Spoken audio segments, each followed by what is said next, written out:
Ya hablamos anteriormente de Sócrates y de esa división que se hace entre presocráticos y Sócrates y sus discípulos. ¿Va? Entonces, decíamos que Sócrates es un personaje importante dentro de la filosofía. Incluso podríamos asimilarlo a una figura mesiánica, una figura que es un parteaguas dentro de toda la historia y compartiría algunos de los elementos, ¿no? Murió por la sentencia que le dieron, que se puede ver en la Apología de Sócrates de Platón, donde fue condenado a morir bebiendo cicuta, que era un veneno. Entonces, antes de hacerlo tenía que pasar unos días, iba a pasar unos días esperando en la cárcel, y ahí fue cuando se da un diálogo platónico donde tratan de convencerlo a sus amigos de que huya. Sócrates tenía amigos ricos, amigos que le podían proporcionar la huida, eran importantes en su tiempo. Sócrates dice que no y prefiere morir antes que huir de su destino y antes de ir en contra de lo que pensaba. Sí, es algo muy interesante ahí.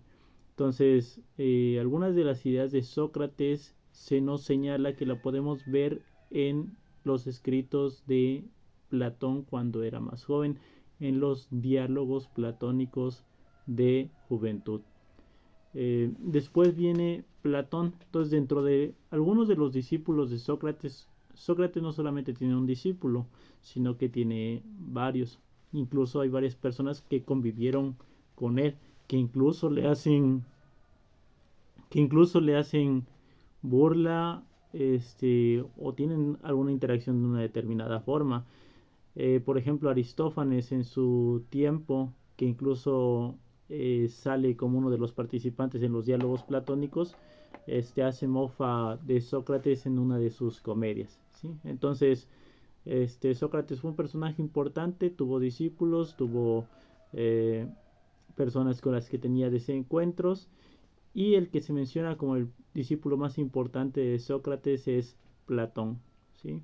Platón es el discípulo que se considera más importante, y él establece una institución que se va a llamar la academia, que es la palabra que utilizamos hasta hoy para referirnos a un lugar donde estudian las personas.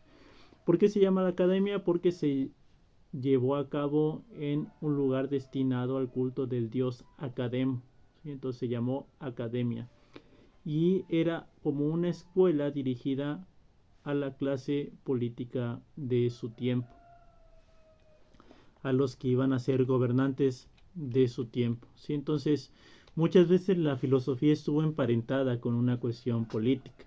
Algunos de los grandes filósofos tuvieron un papel importante en las relaciones con los personajes políticos importantes de su tiempo, como el caso de Platón, cuya academia era para políticos, o incluso con Aristóteles, que fue preceptor de Alejandro Magno, el gran conquistador griego de aquella época. Entonces, Platón abre una academia y escribe, él sí deja una multitud de material bibliográfico que sirve para estudiar, y que incluso tiene una función didáctica, ¿sí? Escribe en forma de diálogo, hay personas que interactúan ahí, supongamos que sería como un tipo de obra de teatro. ¿Y por qué los escritos se daban en diálogo en aquel momento? El diálogo era con el fin de que esta enseñanza fuera más sencilla. Muchas veces es más sencillo entender algo cuando interpretas la historia que entenderlo si simplemente lees datos, ¿sí? Cuando hay una historia de fondo, los datos van quedando más asimilados en el cerebro, ¿sí? Entonces, escribe en diálogos, y entonces vienen los famosos diálogos platónicos, que, como digo, están divididos según su cronología.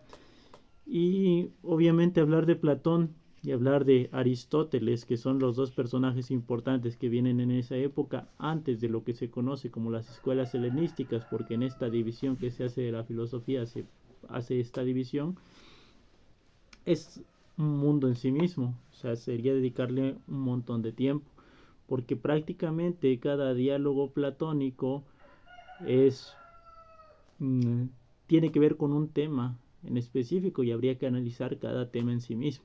Por ejemplo, en el diálogo de la República se empieza preguntando por qué es la justicia y esto lo lleva a construir todo un sistema político y ahí podemos ver que habla de las formas de gobierno, que habla de las diferentes posiciones, de que justo es dar a cada quien lo que corresponde, a lo que se empieza a cuestionar, etcétera, ¿no? Entonces, Platón escribe en diálogos. Incluso estos diálogos posteriormente se le van a agregar subtítulos, como cuando había obras en la época española donde se ponían la descripción de lo que iba a pasar, ¿no? Por ejemplo, el Periquillo Sarmiento, donde el Periquillo encuentra a su amigo de la infancia que bla bla bla, ¿no? Entonces, de la misma forma, en los diálogos platónicos muchas veces los encontramos en ediciones donde tienen estos subtítulos, ¿sí? Sobre la virtud, sobre el amor, sobre una multitud de temas, ¿sí? Entonces, Platón aborda una variedad de temas dentro de sus escritos. Lo que más se recuerda de él es la alegoría de la caverna, lo que casi siempre se menciona, al menos en enseñanza media superior, es la alegoría de la caverna. Es esta imagen donde dice que unos individuos se encuentran hasta el fondo de una caverna, que todo lo que ven son sombras proyectadas en la pared. Hay personas que pasan detrás de un muro que está a sus espaldas, sosteniendo figuras que con la llama de una hoguera proyectan sombras en esa pared. Entonces es lo que estas personas conocen. Simplemente ven esas sombras, pero eso no es la realidad. Las personas piensan que eso es la realidad, pero la realidad no es eso. Diría Platón que están viendo solo apariencias. ¿Qué pasa? Que uno de esos individuos que está ahí atado, encadenado en esa parte de la caverna, se suelta y sale y ve el sol directamente. Al principio, como dice, el sol le empieza a lastimar los ojos y entonces no lo puede, le lastima conocerlo. Pero ya después sus ojos van adaptándose y ya puede ver con claridad. Y ya se da cuenta que la realidad no es la que veía proyectada en la pared, sino el sol, o sea, sino esa parte donde el sol ilumina todo. ¿Qué pasa? Que si esta persona quiere regresar a la caverna, probablemente los demás no le crean cuando le cuente sus visiones y que incluso lo maten por ir en contra de lo que están viendo. Y entonces ahí se ve esa parte importante de la teoría de Platón, donde el mundo verdaderamente existente es el mundo de las ideas o topos uranos, que topos es lugar y urano se puede traducir como cielo, un lugar en el cielo, ¿no? Entonces, el mundo verdaderamente existente es este mundo de las ideas. Todas las demás cosas solamente son un pálido reflejo. Y acá se pueden ver algunas de las ideas que después se le van a atribuir a Platón. Por ejemplo, la idea de que no es tan importante o no tiene tanto mérito los escultores, los artesanos en general, porque están trabajando en el mundo de la apariencia. No va a ser como en la época del Renacimiento y las épocas posteriores donde los pintores, donde los escultores cobran gran relevancia y probablemente ahorita los veamos como estrellas de rock, cuando en su tiempo probablemente se siguieran viendo como artesanos, ¿no? Probablemente se viera como un oficio, como cualquier otro. Pero incluso en el caso de la perspectiva platónica era incluso criticable. ¿Por qué? Porque en realidad estaban trabajando con la apariencia, con la copia de la copia, ¿no?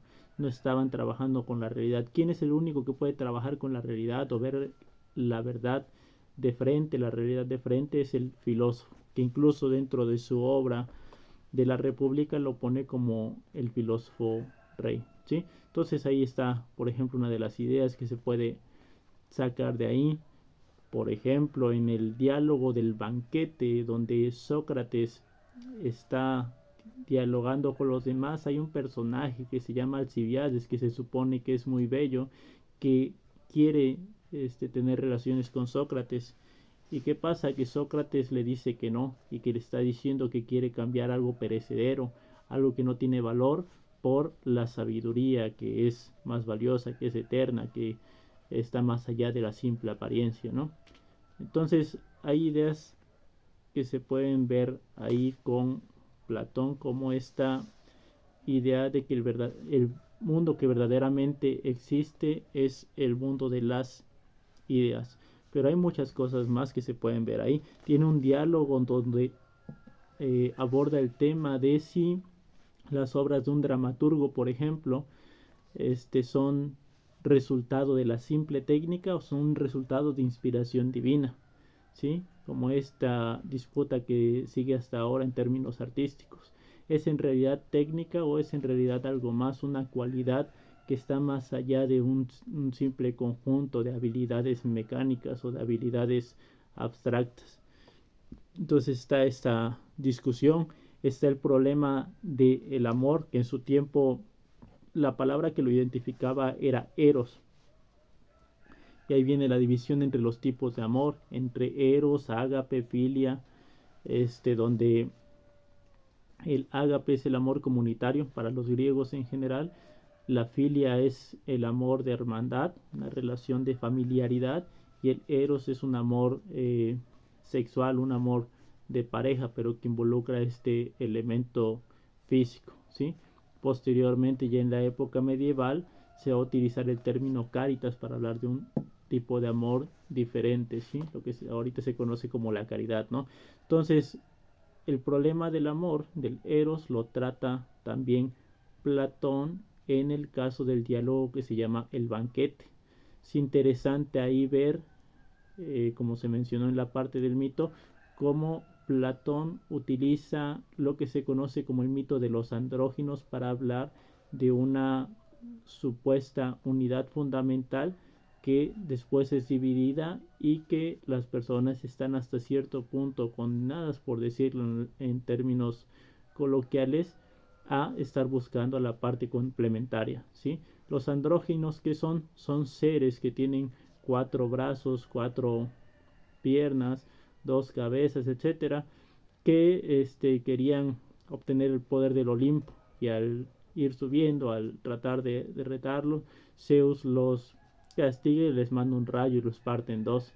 Entonces, en esta parte, en esta idea de la división, este ser que era uno se vuelve un ser incompleto, y está para volver a ser completo necesita buscar la otra parte que le falta.